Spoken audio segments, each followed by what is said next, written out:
Inside the vast palace of Al-Nasir Muhammad, beneath towering arches and polished marble floors, the air tightens with unease. Fear. Advisors lean close to one another, voices lowered to careful whispers as messengers rush in with unbelievable reports from the markets of Cairo. The Sultan listens as they describe how Mansa Musa distributes gold through the city like sand slipping through open fingers. Coins given to the poor, bars handed to merchants, donations to mosques, scholars, and travelers. Everywhere the Malian caravan goes, gold follows.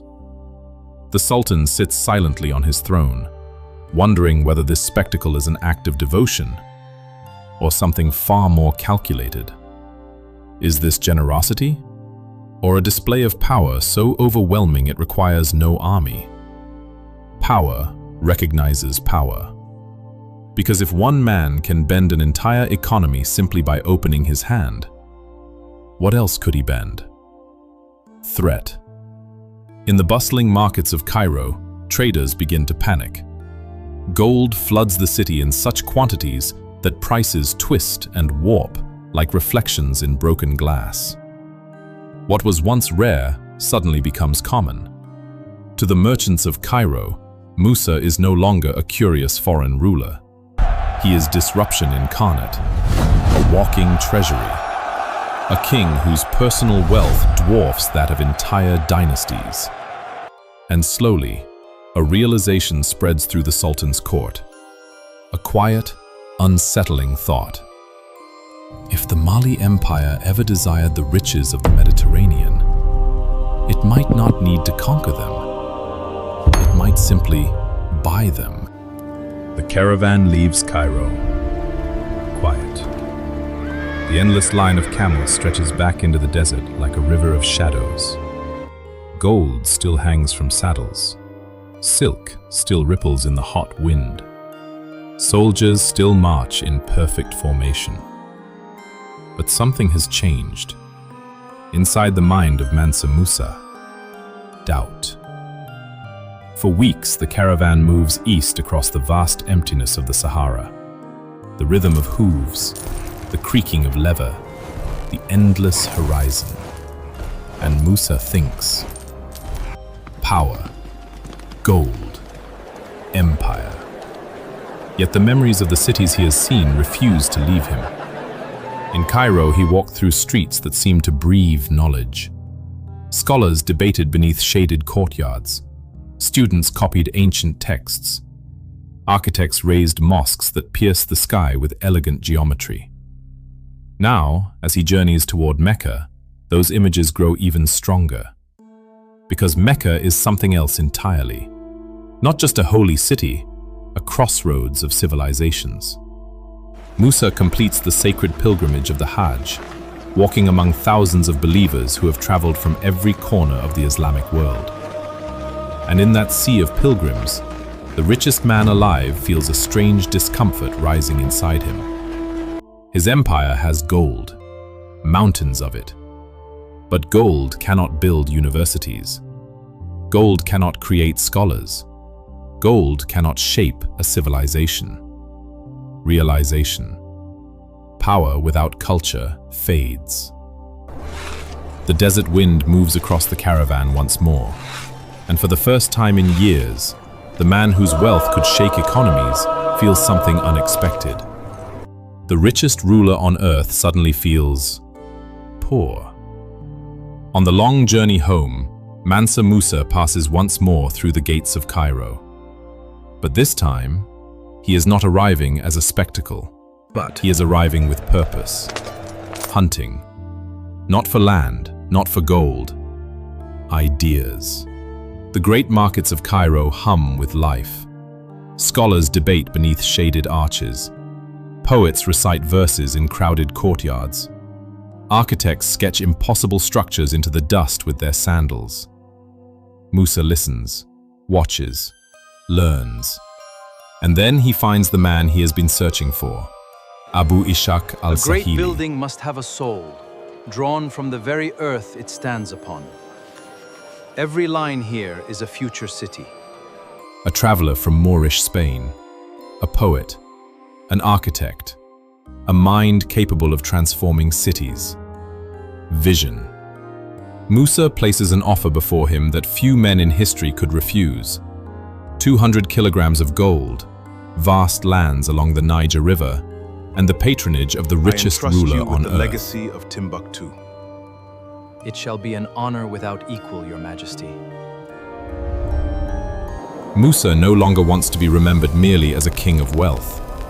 He wants something greater, a civilization. True power does not only conquer, true power builds. Together they journey south to the fabled desert city of Timbuktu. There, on the edge of the Sahara, construction begins. The project seems almost humble at first. Mud, earth, wood.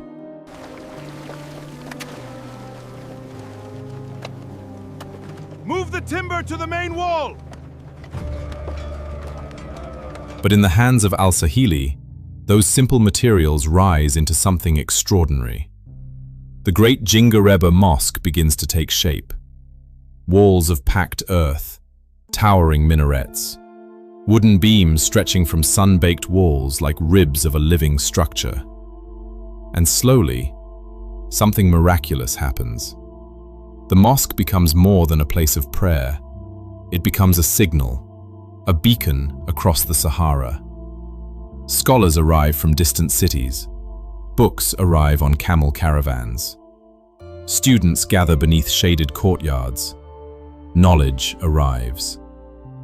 Timbuktu begins transforming into one of the greatest centers of learning in the medieval world. Watching the city grow, Musa finally sees the shape of the empire he dreamed of in the deserts of Arabia. Not merely rich, great. Wealth fades, but knowledge echoes through centuries. Gold built the empire of Mansa Musa, but knowledge preserved it. His gold was the spark, but culture became the fire. Under Musa's patronage, the desert city of Timbuktu transforms into one of the greatest intellectual centers of the medieval world. Caravans arrive not only with salt and gold, but with manuscripts, scholars, and ideas. Libraries expand, schools multiply. Centers of study emerge across the city. Within places like the famed Sankore University, students gather beneath sun-baked walls to study law, astronomy, mathematics, and theology. Watching the city flourish, Musa begins to understand something few rulers ever grasp. Wealth alone cannot create immortality. Empires survive through ideas, not treasure.